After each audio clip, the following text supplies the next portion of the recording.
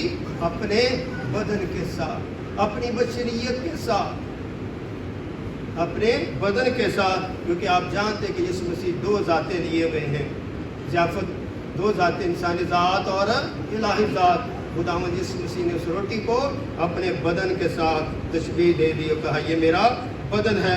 پھر اس نے اس پیالہ لے کر شکر کر کے ان کو دیا اور ان سبوں میں اس میں سے پیا اور اس نے ان سے کہا کہ یہ میرا وہ عہد کا خون ہے جو بتیروں کے لیے، انہوں نے بعض ان کے لیے نہیں بلکہ کہا یہ بتیروں کے لیے، سب کے لیے بہایا جاتا ہے۔ میں تم سے سچ کہتا ہوں کہ انگور کا شیرہ پھر کبھی نہ، یسوع مسیح نے آخری بات بھی ان کے سامنے کر دی، کوئی انگور کا شیرہ پھر کبھی نہ پیوں گا اس دن تک کہ خدا کی بادشاہی میں نیا نہ۔ یسوع مسیح نے اگلی بات بھی خدا کی بادشاہی کی کہہ دی۔ اس لیے جب ہم خدا کے اس فضا میں شریک ہوتے ہیں تو خدا کی بادشاہی میں شریک ہو جاتے ہیں۔ یہ بات انگور اور روٹی کا شیرہ نہیں بلکہ یہ میرے یسوع کا بدن اور میرے یسوع کا خون ہے۔ خدا آپ کو برکت۔